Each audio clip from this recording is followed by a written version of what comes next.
Pembacaan kita pada pagi hari ini diambil di dalam Kejadian pasal yang ke-22 ayat 1 sehingga 14. Ayat yang pertama. Setelah semuanya itu, Allah mencoba Abraham. Ia berfirman kepadanya, "Abraham." Lalu sahutnya, "Ya Tuhan."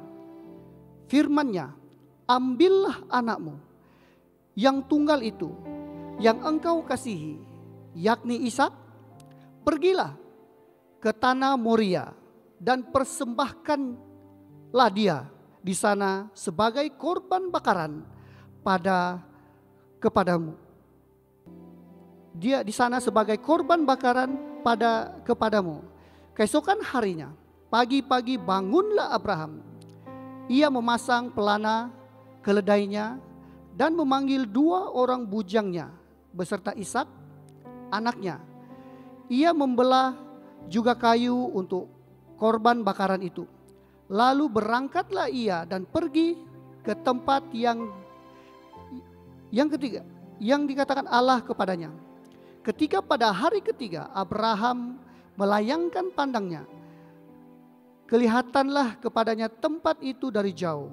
Kata Abraham kepada kedua bujangnya itu, "Tinggallah kamu di sini dengan keledai ini.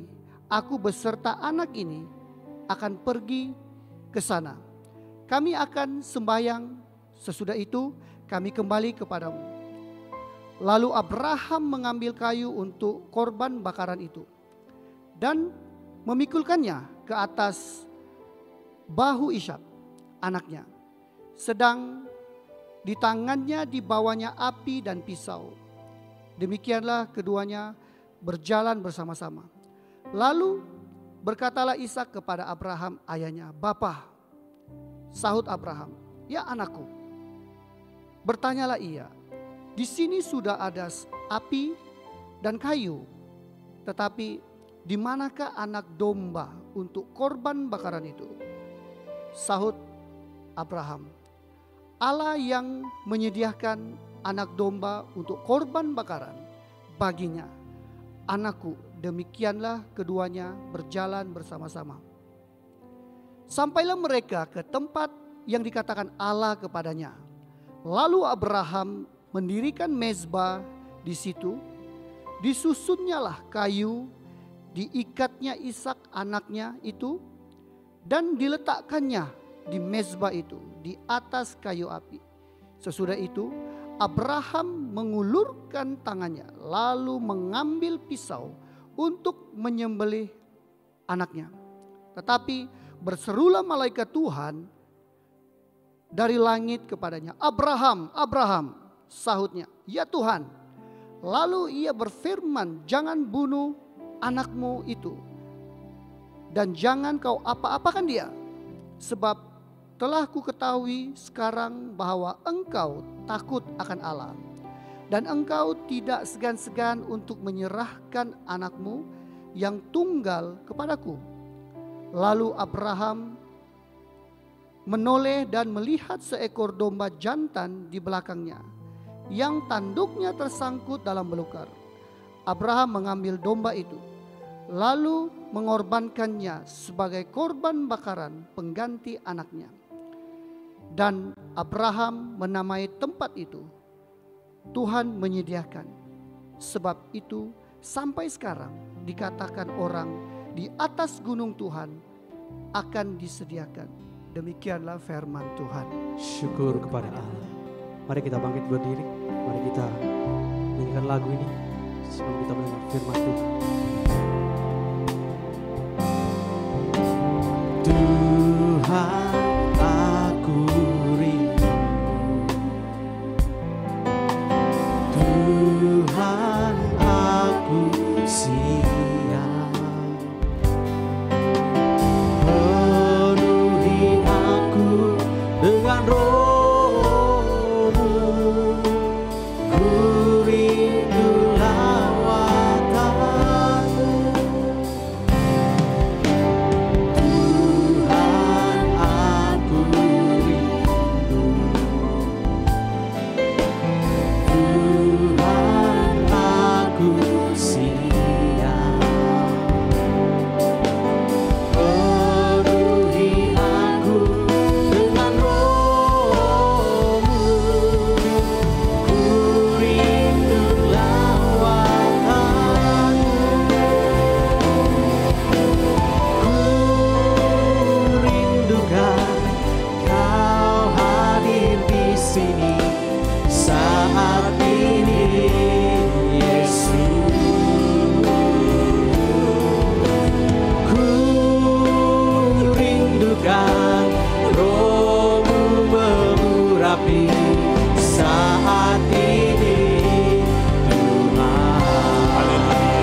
Haleluya.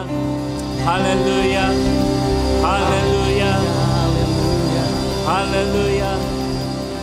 Tuhan Allah Bapa kami yang di surga, kami memuji dan memasyurkan nama-Mu pada pagi yang mulia ini. Kami berterima kasih ya Tuhan atas anugerah-Mu yang begitu besar.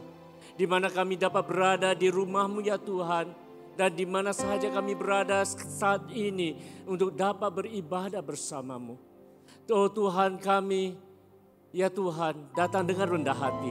Agar Tuhan berbicara kepada kami pada pagi ini. Jelikanlah mata rohani kami.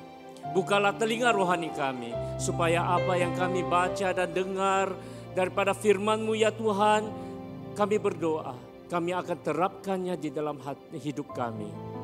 Ya Bapa, inilah doa kami, ukirkanlah firman-Mu yang hidup di atas hati kami. Dan kami berdoa semuanya dalam nama Yesus Kristus, Juru Selamat kami. Semua yang percaya katakan, Amin. amin. Haleluya, mari kita ya memuji Tuhan sekali lagi. Haleluya, haleluya, haleluya.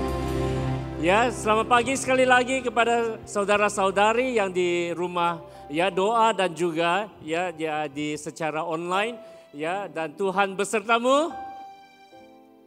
Haleluya. Sila duduk saudara-saudari yang dikasihi Tuhan. Hari ini kita sekali lagi ya meneruskan ya siri khotbah yang kita belajar dari seorang pribadi ya iman ya yang bernama Abraham. Dan hari ini kita sama-sama melihat ya di dalam Kejadian pasal yang ke-22. Ya, sebagai permulaannya saya ingin menyatakan ini satu kebenaran dan satu kepastian, yaitu di dalam hidup kita, ya di dalam sepanjang hidup kita akan diuji. Ya, secara langsung ataupun tidak langsung. Ya, ujian ini datang dalam pelbagai bentuk. Ya, saya percaya setiap orang yang ada di sini, ya salah satu daripada ujian yang terawal yang kita masih ingat adalah mengenai peperiksaan di sekolah. Ya, itu adalah ya satu ujian yang benar-benar ya bukan saja mencemaskan kita, dan kita harus laluinya dengan segala ketabahan. Di sepanjang hidup kita juga diuji dalam hal-hal yang lain, sama ada dalam hal keuangan ataupun ya di dalam hal perhubungan dan banyak lagi. Dan salah satunya juga adalah di dalam kesehatan kita. Kita diuji dari segi kesehatan.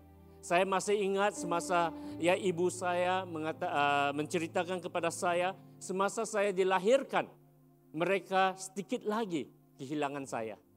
Kenapa? Sebab saya ya melalui pada bulan-bulan pertama di dalam ya setelah saya dilahirkan, ya saya melalui satu period, satu masa di mana di dalam bahasa Inggrisnya adalah lactose intolerance. Artinya saya tidak dapat menerima ya semua jenis susu, sama ada susu ibu ataupun susu formula.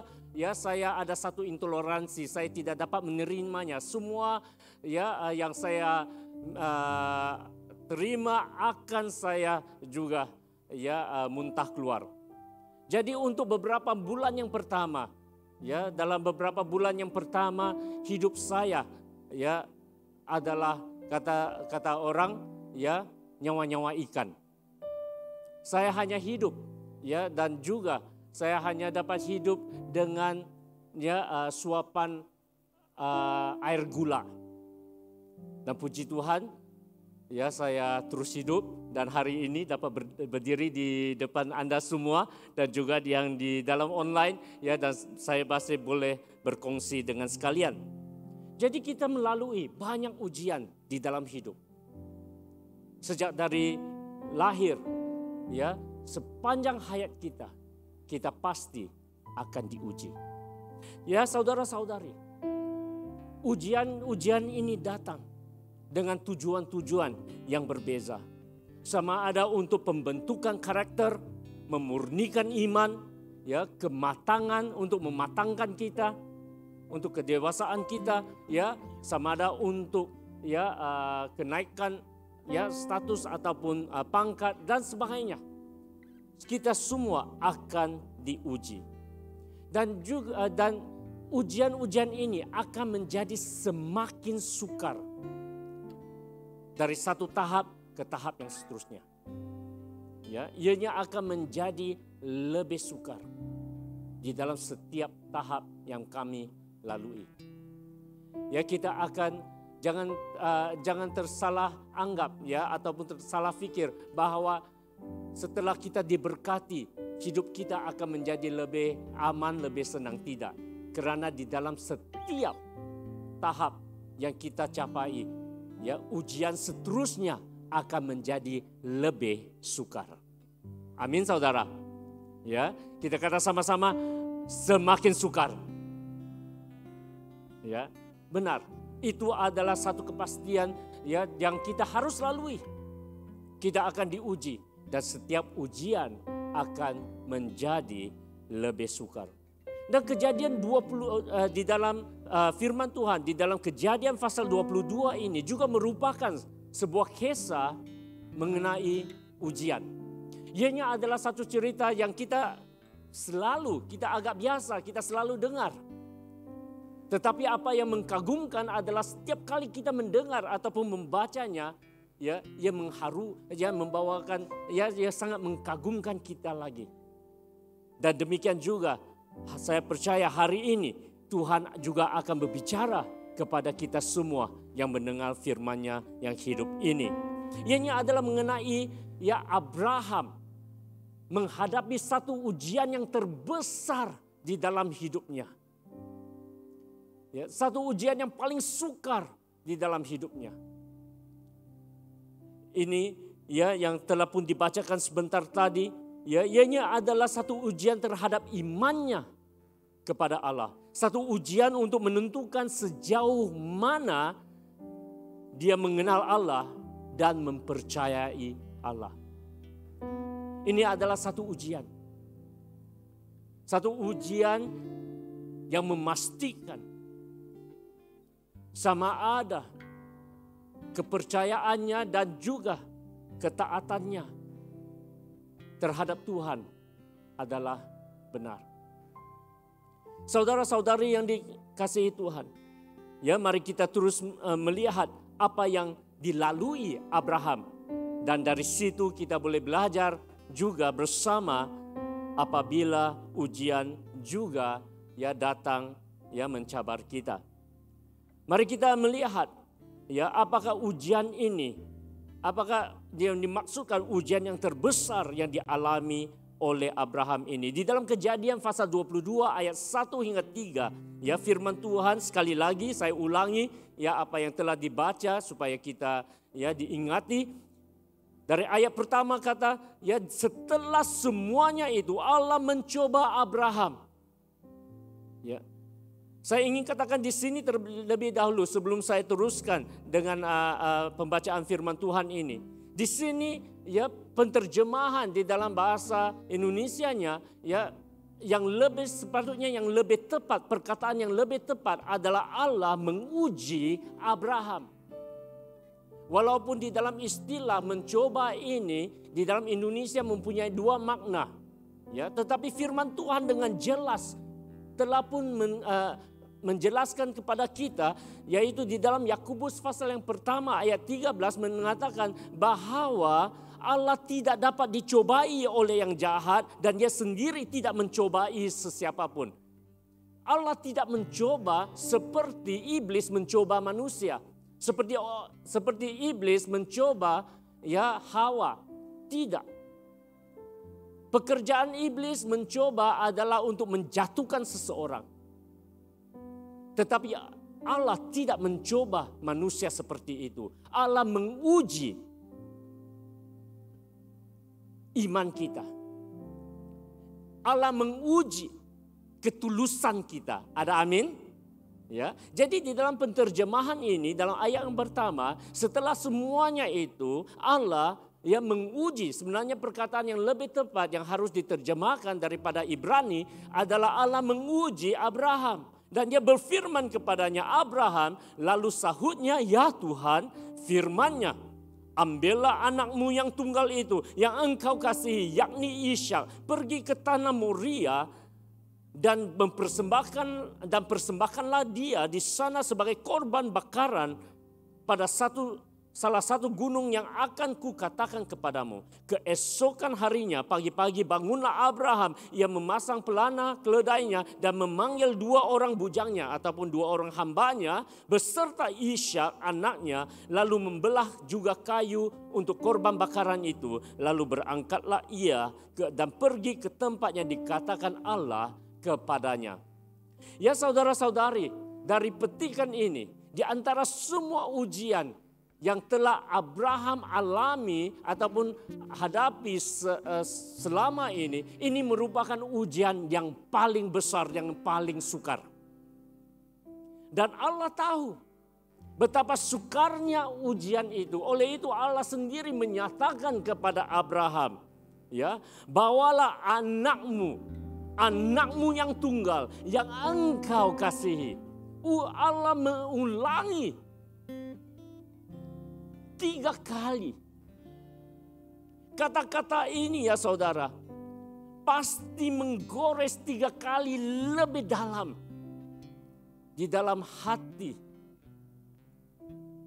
Abraham. Karena bukan saja Abraham tahu, Allah tahu bahwa Abraham sangat mengasihi anaknya. Dan oleh itu Allah mengatakan kepadanya, bawalah anakmu. Anakmu yang satu-satunya, yang tunggal. Yang engkau kasihi. Aduh, sakit. Saudara-saudari yang dikasihi Tuhan, saya percaya setelah Abraham mendengar kata-kata ini daripada Tuhan, sepanjang malam dia tidak dapat tidur. Sepanjang malam dia menderita di dalam keperitan, di dalam kesakitan. Memikirkan hal ini. Dan saya percaya 1000 persoalan juga melalui mindanya. Yang pasti ya saudara-saudari adalah ini. Abraham mengenali suara Tuhan. Saya ulangi. Abraham mengenali suara Allah. Di sini dia tahu, dia pasti bahwa ianya adalah Allah yang telah berfirman, bukannya suara iblis ataupun suara orang lain. Di sepanjang hidupnya dan di sepanjang perjalanannya dengan Tuhan, dia telah tahu, dia telah dapat mengecam ya apabila Tuhan berfirman. Dan dia dapat membezakan antaranya. Dan di sini Abraham tahu bahwa ianya suara Tuhan, tuntutan Allah atas hidupnya. Allah menuntut ketaatannya. Ada seorang pengkhotbah menyimpulkan ya hal ini dengan berikut, ya, bahwa tuntutan Allah yang seperti tidak masuk akal ini ataupun tidak munasabah ini adalah satu ujian terhadap kasih dan ketaatan Abraham kepada Allah. Ya. Ini adalah satu ujian atas kasih dan juga ketaatan Abraham terhadap Allah. Jadi oleh itu, ya. Dan sebelum saya meneruskan dengan apa yang terjadi, ada baiknya juga ya saya menjelaskan satu perkara yang sangat penting ataupun satu soalan yang sangat penting, yaitu mengapakah Allah menuntut Ishak untuk dikorbankan? Mengapakah Allah menuntut korban manusia? Ianya adalah sangat penting ya saudara-saudari untuk kita perhatikan dan ya memahami seluruh Alkitab. Ya. Di sini firman Tuhan telah pun berkata dari mula, ya, yaitu Allah menguji Abraham. Ini adalah satu ujian terhadap Abraham dan bukannya satu keinginan untuk korban manusia. Kenapa saya mengatakan demikian? Karena apabila kita membaca keseluruhan Alkitab, kita akan dapati bahwa Allah sebenarnya melarang korban manusia. Amin, saudara. Bila kita melihat Alkitab, membaca keseluruhan Alkitab, kita akan dapati bahwa korban manusia telah pun disenaraikan sebagai salah satu dosa yang paling menjijikkan di mata Tuhan.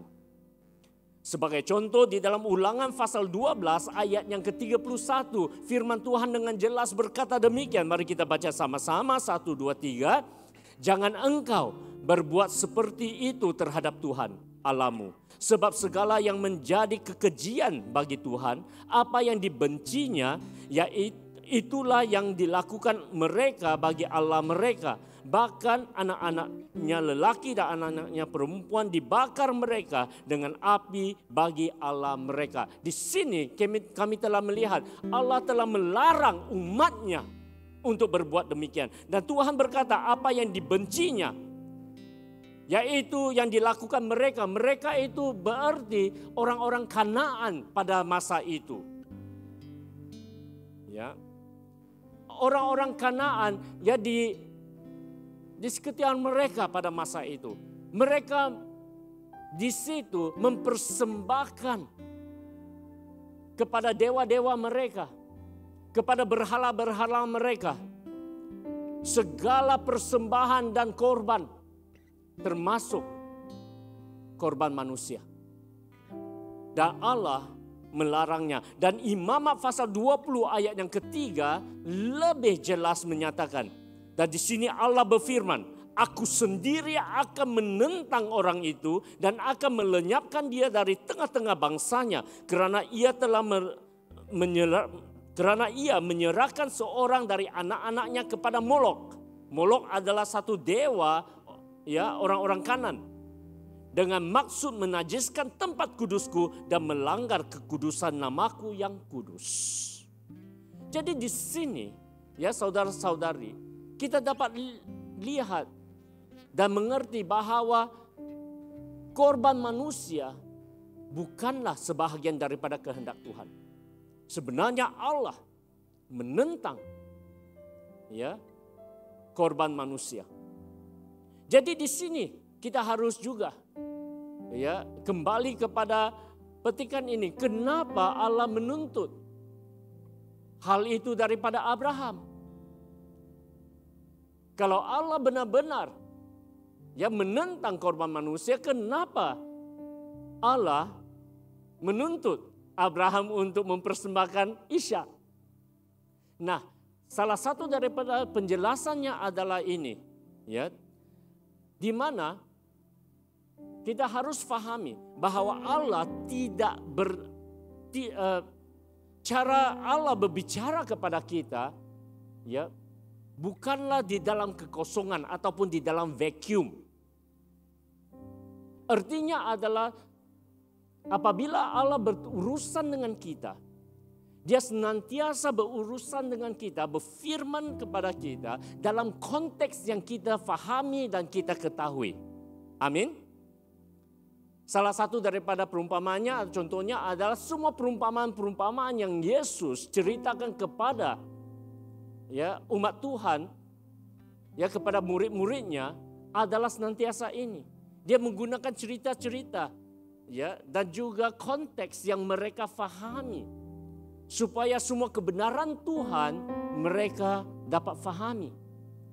Tuhan sendiri pernah berkata, kalau saya menyatakan kepadamu hal-hal di surga, kamu sama sekali tidak akan mengerti.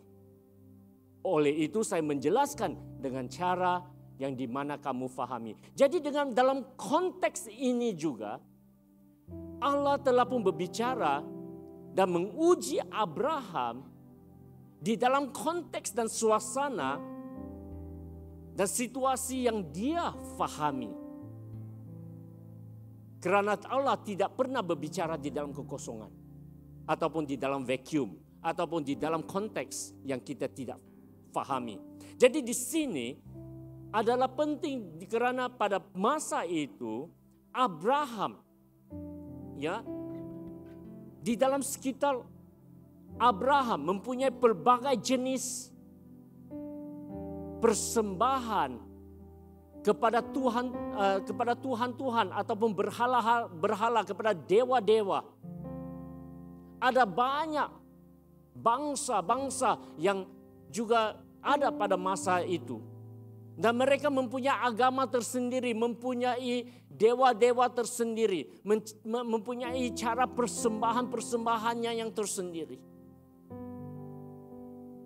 Dan ada di antara kalangan mereka yang mempersembahkan ataupun membawa korban manusia kepada dewa-dewa mereka. Karena korban manusia dianggap pada masa itu, ya, dan hari ini, ya, saya percaya mungkin tidak ada orang yang mengorbankan anak-anak mereka dengan cara korban, ya.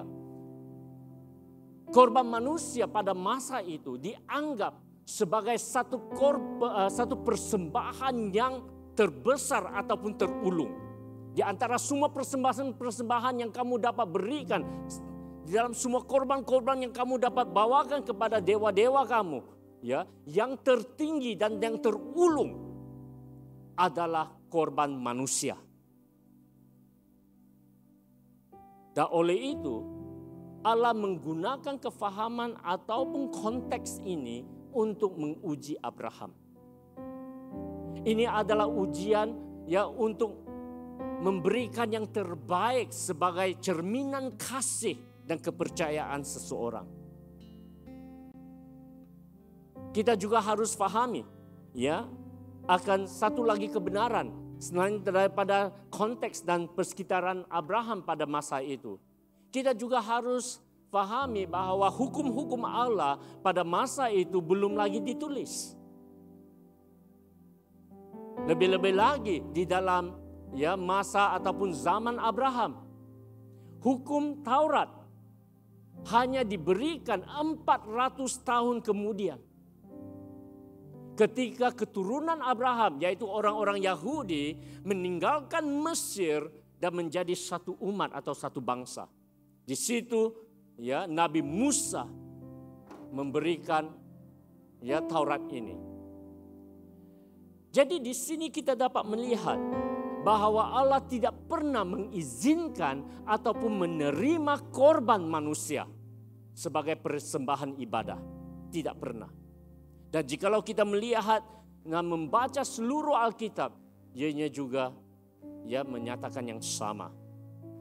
Dan apabila kita melihat, ya, kesudahan, ya, ujian ini, kita juga akan dapati bagaimana Tuhan campur tangan dan menyediakan seekor domba jantan untuk Abraham. Dan ini sekali lagi membuktikan kepada kita, ya, bahwa ini hanyalah satu ujian ketaatan, bukan tuntutan untuk korban manusia. Amin, saudara. Jadi ini adalah sangat penting untuk kita fahami, ya, sebelum kita dapat meneruskan apa yang dikatakan di sini. Jadi ianya adalah satu ujian. Semua kata ujian. Ujian akan ketaatan dan kepercayaan Abraham. Dan mari kita teruskan dengan apa yang terjadi. Dan setelah ketika hari sudah pagi, hari seterusnya, Abraham mentaati Allah. Abraham telah melalui ataupun berjaya melalui ujian pertama, yaitu ketaatan. Dia taat walaupun ianya tidak masuk akal ataupun dianggap tidak munasabah. Iman yang sebenar, ya, iman yang murni, iman yang sesungguhnya, saudara-saudari, tidak dapat dijelaskan Iman yang sesungguhnya bergantung kepada sejauh mana kita mengenal dan mempercayai Allah. Itu adalah iman yang sesungguhnya. Dan ini adalah hakikatnya. Ini adalah satu realiti dan kebenarannya.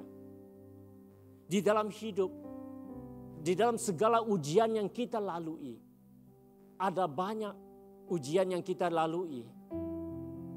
Kita tidak paham maksud besarnya ataupun maksud sebenarnya. Ada banyak soalan-soalan yang kita pernah tanya dan tidak terjawab. Itulah hakikatnya. Saudara-saudari, itu adalah realiti di dalam hidup kita. Satu contoh lagi adalah di dalam COVID ini. Ya. Di dalam penularan wabak ini, ratusan ribu orang telah terkorban. Dan di dalam ratusan ribu orang yang telah terkorban oleh kerana wabak ini, banyak antaranya adalah orang-orang yang baik hati. Ada banyak antara mereka adalah orang-orang yang baik juga turut terkorban. Kadangkala kita tertanya, mengapa? Mengapa? Dan soalan ini masih tidak terjawab. Hanya Tuhan sahaja yang tahu. Amin. Amin. Demikian juga dengan hidup Anda dan saya. Tidak kira yang ada di rumah doa ataupun yang bersama kita ya dalam talian.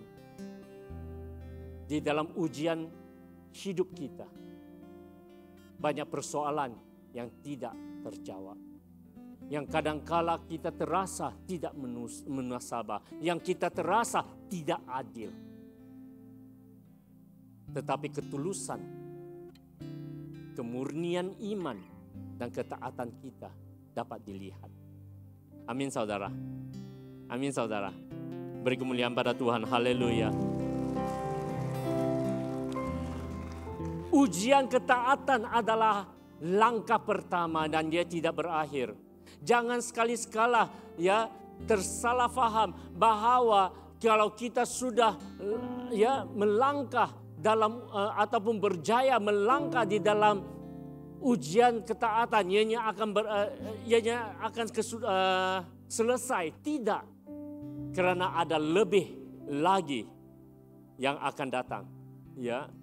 Yang kedua, yang Abraham lalui dan Abraham alami bukan sahaja ya satu ujian yang terbesar, ujian ketaatan, tetapi juga ya dia lalui 3 hari yang paling lama atau paling panjang dalam hidupnya.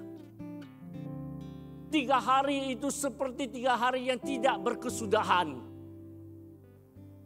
Dalam ayat 22, dalam Kejadian 22 ayat 4 hingga ayat yang ke-8.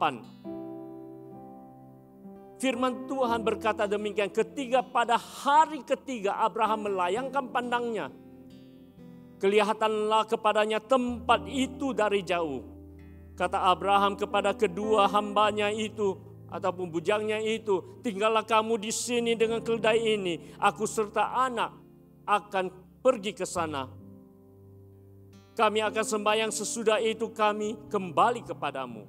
Lalu Abraham mengambil kayu untuk korban bakaran itu dan memikulkannya ke atas bahu Ishak, anaknya. Sedang di tangannya dibawanya api dan pisau. Demikianlah keduanya berjalan bersama-sama. Lalu berkatalah Ishak kepada Abraham ayahnya, "Bapa," sahut Abraham, "Ya anakku." Bertanyalah ia, "Di sini sudah ada api dan kayu, tetapi di manakah anak domba untuk korban bakaran itu?" Sahut Abraham, "Allah akan menyediakan anak domba untuk korban bakaran baginya, anakku." Demikianlah kedua-duanya berjalan bersama-sama. Aduh, 3 hari itu adalah 3 hari yang paling panjang, yang paling lama dalam hidupnya. Perjalanan ke Gunung Moria mengambil masa 3 hari. Berapa hari? 3 hari. Ini merupakan satu ujian, satu perjalanan yang paling panjang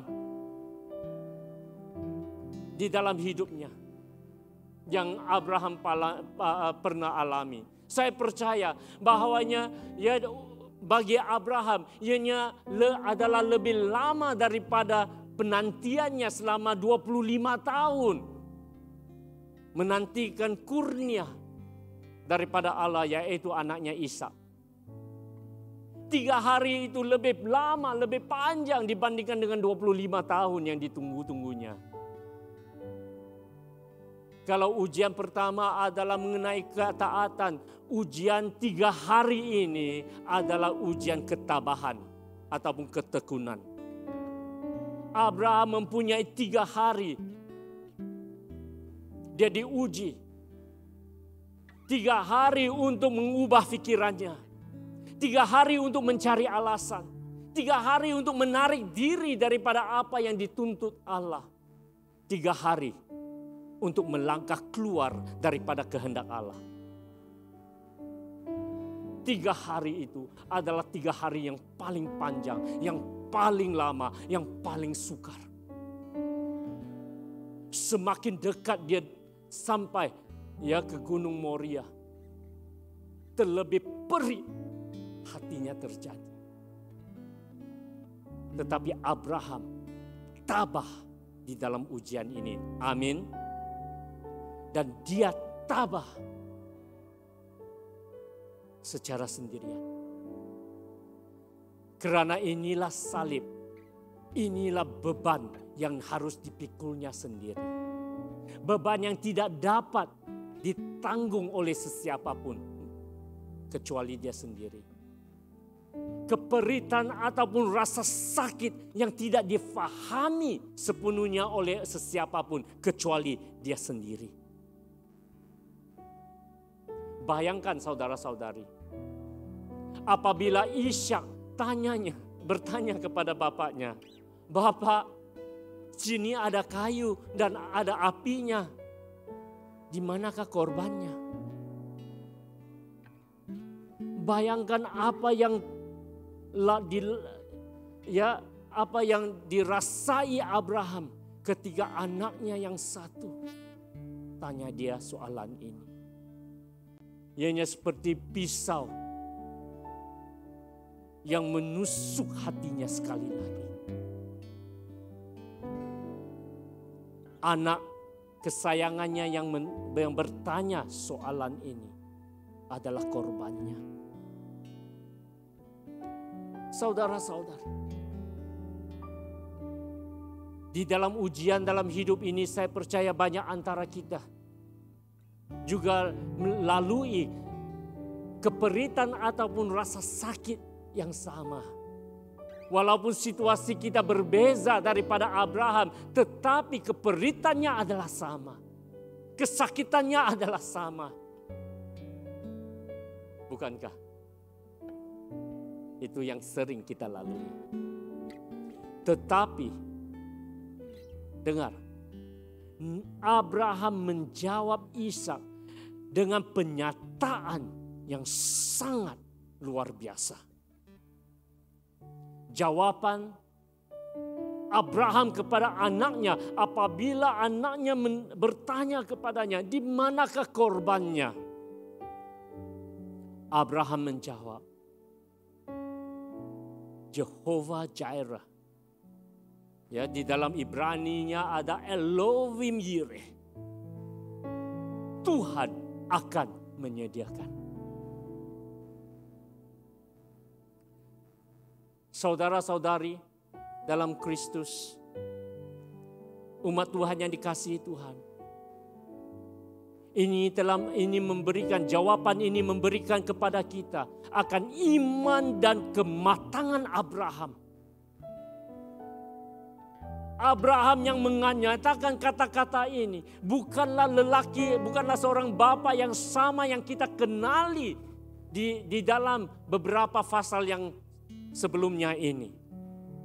Kini dia telah pun dewasa, kini dia telah pun matang di dalam pengenalan Allah.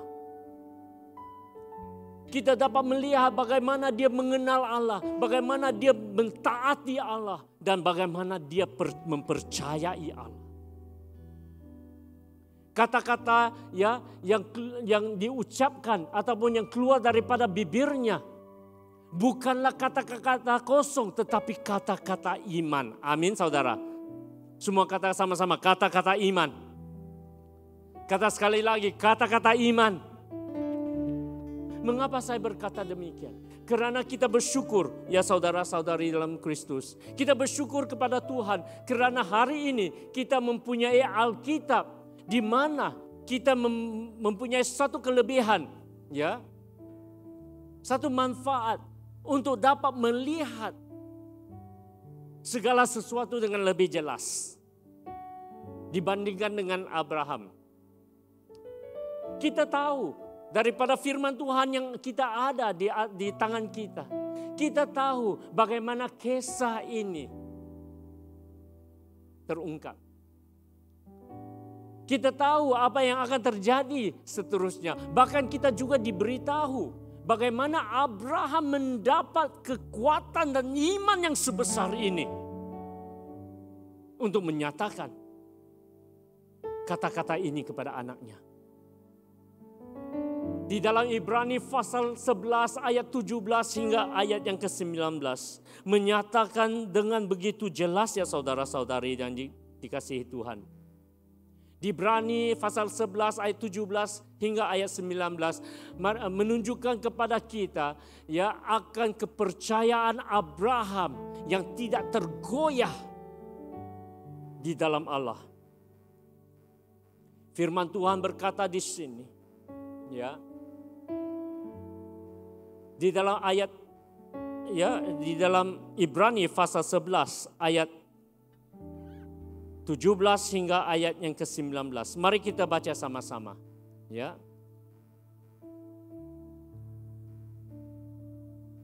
Ya, mari kita baca sama-sama. 1 2 3. Kerana iman, maka Abraham tatkala ia dicobai mempersembahkan Ishak, ia yang telah menerima janji itu rela mempersembahkan anaknya yang tunggal. Walaupun kepadanya telah dikatakan keturunan yang berasal dari Ishaklah yang akan disebut keturunanmu. Kerana ia berfikir. Nah, perkataan berfikir ini ya di dalam bahasa Yunaninya ya adalah dia berfikir, dia mempunyai satu kesimpulan. Artinya bahwa dia sampai ke satu tahap kepastian. Di dalam penerjemahan Inggrisnya adalah he came to a conviction.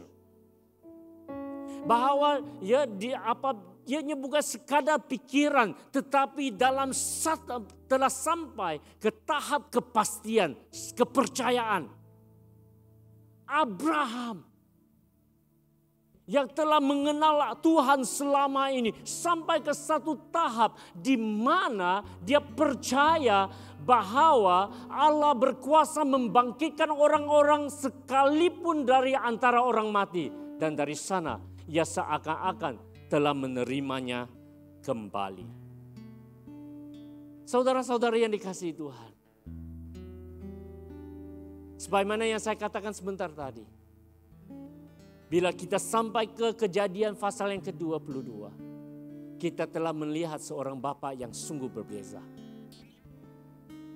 Fasa-fasa sebelumnya kita melihat bagaimana Abraham senantiasa pentingkan diri, senantiasa takut. Tetapi sekarang tidak. Dia mengenal, dia kenal Allahnya. Dan dia percaya Allahnya. Amin. Amin saudara. Haleluya. Jadi di sini kita belajar satu lagi pelajaran yang sangat indah buat kita. Iman yang sesungguhnya ya saudara-saudari. Iman yang sesungguhnya tidak menumpukan kepada perasaan ataupun hasil. Tetapi iman yang sesungguhnya menumpukan kepada kepastian akan kebaikan dan kuasa Tuhan. Itu adalah kebenarannya. Bahwa kita tidak bersandar kepada perasaan. ataupun kefahaman diri sendiri, melainkan kebesaran, kekuatan, ya, dan kesetiaan Tuhan. Akhirnya adalah ini. Abraham diuji dari 3 sudut. Dari sudut ketaatan, dari sudut ketabahan. Yang ketiga adalah dari sudut penyerahan. Mari kita kata sama-sama, penyerahan yang muktamad. Mari kita, ya, dan di sini saya baca ayat 9 hingga 14. Sampailah mereka ke tempat yang dikatakan Allah kepadanya. Lalu Abraham mendirikan mezbah di situ, disusunnyalah kayu, diikatnya Ishak anaknya itu, dan diletakkannya di mezbah itu di atas kayu api. Sesudah itu Abraham menghulurkan tangannya lalu mengambil pisau untuk menyembelih anaknya. Tetapi berserulah malaikat Tuhan dari langit kepadanya, "Abraham, Abraham," sahutnya, "Ya Tuhan." Lalu ia berfirman, "Jangan bunuh anak itu dan jangan kau apa-apakan dia, sebab telah ku ketahui sekarang bahwa engkau takut akan Allah dan engkau tidak segan-segan untuk menyerahkan anakmu yang tunggal kepada aku." Lalu Abraham menoleh dan melihat seekor domba jantan di belakangnya yang tanduknya tersangkut dalam belukar. Abraham mengambil domba itu lalu mengorbankannya sebagai korban bakaran pengganti anaknya. Dan Abraham menamai tempat itu Tuhan menyediakan, Yehova Yireh. Sebab itu sampai sekarang dikatakan orang, di atas gunung Tuhan akan disediakan. Saudara-saudari yang dikasihi Tuhan, seperti yang telah saya katakan sebentar tadi, bahwa kita diberikan keistimewaan dan juga manfaat daripada Alkitab yang ada di depan kita, di dalam tangan kita. Kita diberikan keistimewaan untuk dapat membaca apa yang terjadi seterusnya di dalam kisah ini. Ya, kita juga telah pun diberitahu mengenai iman Abraham yang begitu teguh. Ya, kepercayaan Abraham kepada Allah. Tetapi ya, kita juga harus sadar pada saat di mana Abraham mempersembahkan anaknya, pada saat itu dalam bahasa Inggrisnya the real time, in real time. Ya. Pada masa sebenar, pada masa itu Abraham tidak ketahui semuanya ini. Ya. Iya, Abraham mempunyai iman. Iya. Abraham percaya kepada Allah. Dia benar-benar percaya bahwa Tuhan akan menyediakan. Itu adalah imannya. Tetapi apakah yang harus dilalui Abraham adalah masih lagi adalah sama. Dia harus mempersembahkan anaknya. Abraham tahu bahwa anak ini adalah anak mukjizat, anak anugerah. Suatu mukjizat yang telah diberikan oleh Tuhan kepadanya. Ishak adalah anugerah Tuhan yang begitu besar buat hidupnya. Allah telah memberi. Dan sekarang Allah mau mengambilnya. Apa yang kita lihat di sini adalah Abraham berserah. Semua kata berserah. Abraham berserah. Ujian terbesar, ujian muktamad, selain daripada ketaatan, ketabahan, adalah kerelaan untuk menyerahkan segala sesuatu ke dalam tangan Allah.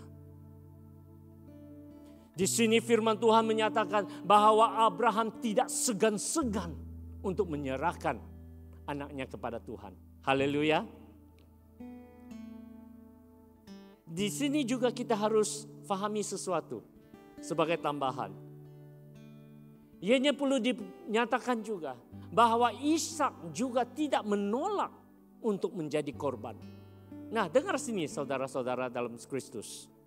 Ishak pada waktu ini, pada masa ini bukan lagi seorang anak kecil yang kita selalu gambarkan, karena semua komik-komik dan juga lukisannya senantiasa menyatakan bahwa Abraham ya mempersembahkan anaknya Ishak yang sebagai anak kecil kepada Tuhan.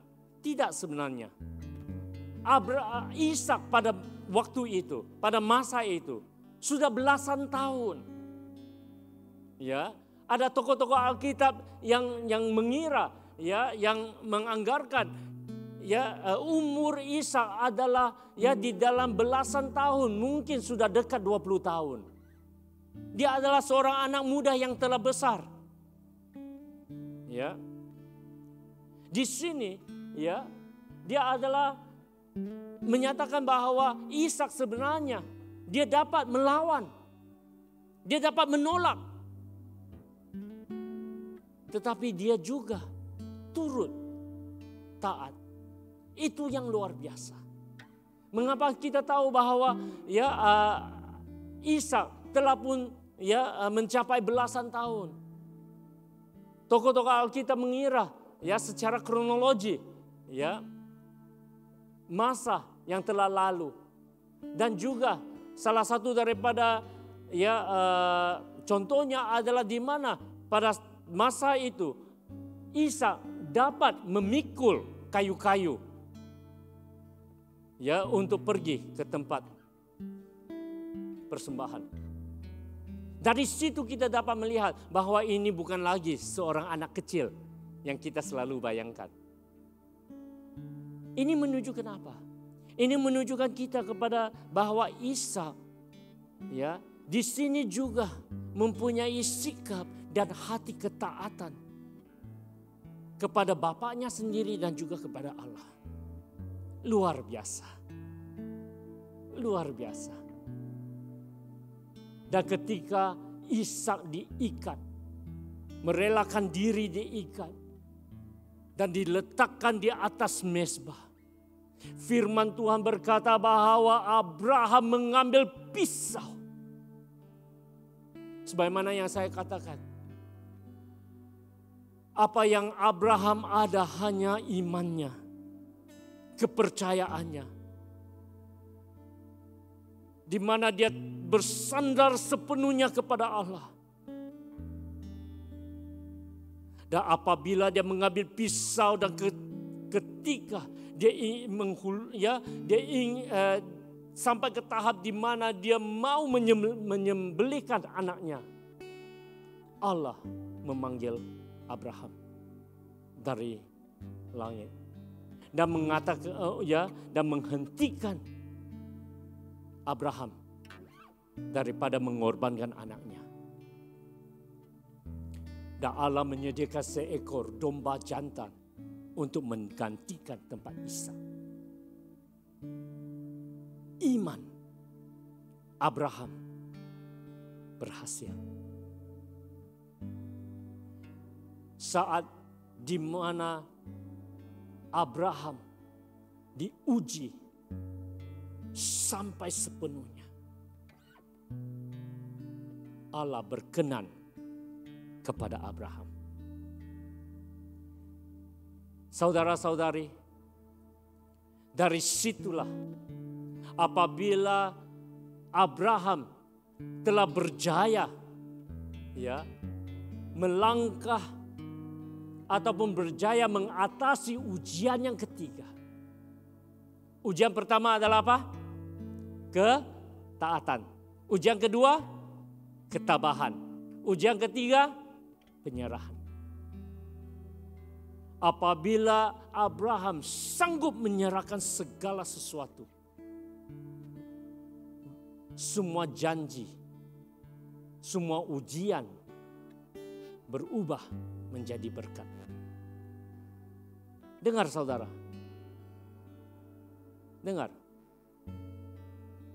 Apabila kita berjaya mengatasi semua ujian, segala ujian yang kita lalui akan mula berubah menjadi berkat. Amin. Segala janji Tuhan akan kita ya alami seterusnya. Allah mencatatkan, ya Alkitab telah pun mencatatkan kepada kita satu pujian atau perkenanan Tuhan atas Abraham. Ini adalah satu pujian, salah satu daripada satu pujian yang terbesar yang dapat diterima oleh seorang manusia. Allah berkata kepada Abraham, sebab telah ku ketahui sekarang bahwa engkau takut akan Allah dan engkau tidak segan-segan untuk menyerahkan anakmu yang tunggal kepadaku. Allah berkenan kepada Abraham. Dan di situ Allah meneguhkan segala janji-janji yang Tuhan telah pernah berikan kepada Abraham dan ianya akan dikabulkan selepas ini. Ada 3 berkat yang Tuhan berikan.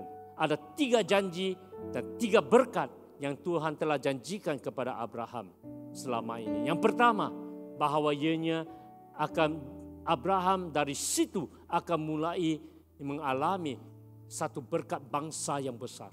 Allah berkata di dalam ayat seterusnya, maka aku akan memberkati engkau berlimpah-limpah dan membuat keturunanmu sangat banyak seperti bintang di langit dan seperti pasir di tepi laut.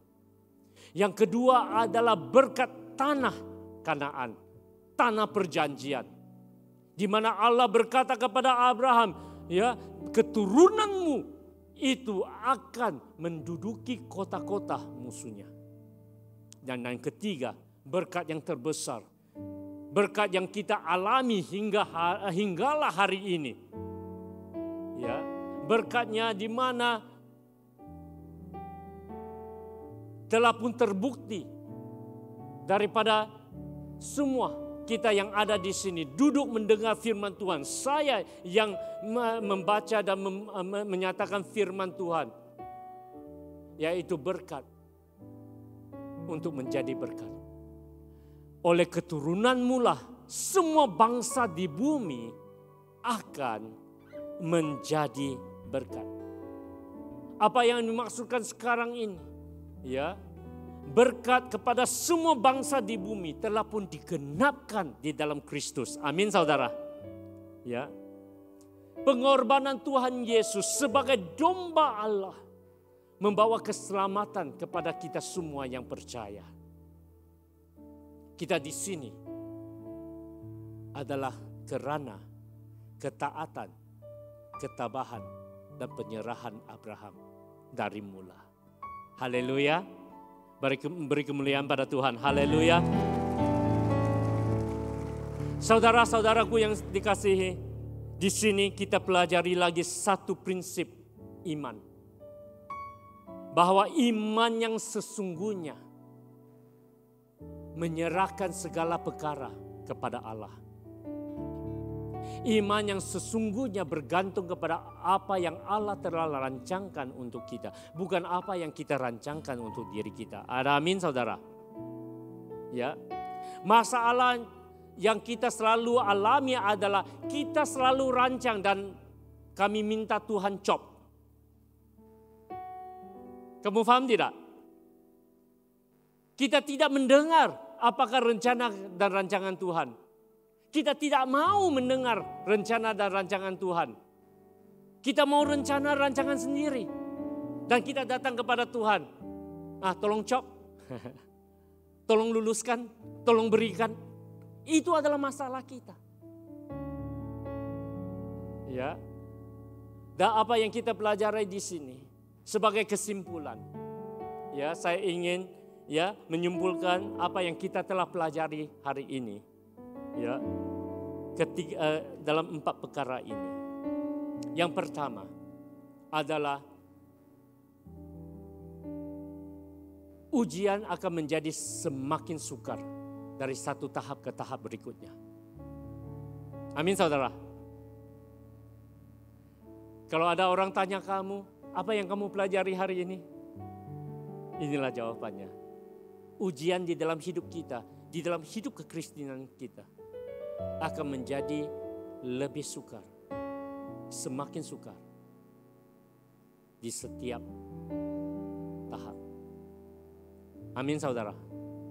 Ujian yang kamu dan saya akan alami pada esok harinya akan menjadi lebih sukar daripada hari ini. Itulah hakikatnya, dan kita harus bersiap. Kita harus bertabah. Amin. Amin. Ya, walaupun kamu ada masker kamu, ya ada pelitup muka, kata pada kawan sebelahmu, bersiaplah. Nah, yang di rumah juga kata pada orang sebelahmu, bersiaplah. Kita harus bersiap. Supaya kita tidak terkejut. Supaya kita tidak tawar hati atau putus asa. Yang kedua adalah ini. Ya, setiap ujian memerlukan apa?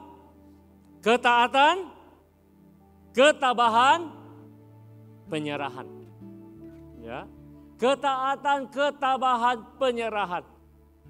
Kemarin, ya, semalam setelah saya khotbah, ya, Reverend Nelson dia bijak sekali, ya, sebab dalam bahasa Inggrisnya, ya, dalam ketiga perkataan ini, ya, adalah obedience, ya, ketaatan itu adalah obedience, ketabahan itu adalah perseverance, penyerahan itu adalah submission, oke?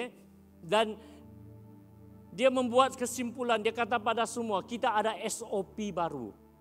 Apa SOP baru? S, submission. O, obedience. P, perseverance. Ya, dalam bahasa Malaysianya tidak dapatlah PKPP, boleh nggak PKPP itu? Ya, ya. Ada SOP baru yang dituntut atas hidup kita. Amin saudara. Ya, setiap ujian memerlukan ketaatan, ketabahan, dan penyerahan. Nah, dengar sini, saya tambah sedikit lagi. Biasanya kita, ya, tersalah anggap. Kalau kita taat, semua akan selesai. Tidak saudara, itu hanya langkah pertama. Semua kata langkah pertama. Ketaatan Anda belum lagi menjamin kejayaan Anda. Dengar, ketaatan Anda belum lagi menjamin kejayaan Anda. Karena ketaatan Anda harus disusuli dengan ketabahan. You need to persevere. Karena ujian kamu belum lagi berakhir. 3 hari kamu belum lagi selesai. Dan oleh itu, di setiap ketaatan, kamu harus melalui 3 harimu. Dan 3 harimu juga belum selesai. Karena Anda akan diuji dengan ujian muktamad. Dan ujian muktamad itu adalah sama ada kamu rela menyerahkan. Sama ada kamu rela lepas tangan. Sama ada kamu benar-benar berserah. Amin saudara. Amin saudara. Ketaatan saja tidak mencukupi. Karena ketaatan memerlukan ketabahan. Ketabahan memerlukan penyerahan. Dengan apabila kamu sanggup berserah dan lepaskan, barulah penerobosan akan terjadi. Penembusan akan berlaku. Berkat dan tingkap surga akan terbuka. Jadi pelajaran yang ketiga yang kita dapat lihat di sini adalah ujian terbesar adalah untuk melihat apakah kita bersedia untuk menyerahkan yang terbaik ataupun apa yang paling berharga di dalam hidup kita kepada Tuhan. Sanggupkah kamu dan saya serahkan yang paling berharga? Saya tidak tahu apa yang paling berharga di dalam hidupmu sekarang ini. Pokoknya adalah ini, sanggupkah kamu lepas tangan dan percaya Tuhan?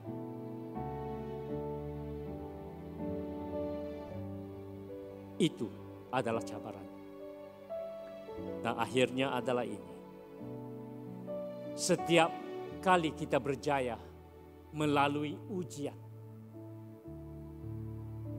ianya akan membawa kita ke tahap baru. We'll move to the next step. Kita akan melangkah ke tahap yang baru. Kita akan melihat berkat yang baru. Kita akan melihat penerobosan ataupun penembusan yang baru. Ya, dalam bahasa Inggrisnya you will experience a promotion. Dalam bahasa BM-nya kenaikan pangkat. Ya, you will be elevated, you will be promoted to a new level. Kamu akan diangkat ke tahap yang lebih tinggi. Haleluya. Haleluya. Siapa yang telah diberkati Tuhan hari ini? Beri kemuliaan pada Tuhan. Haleluya. Haleluya. Saudara-saudari yang dikasihi Tuhan, mari kita bangkit di hadirat Tuhan.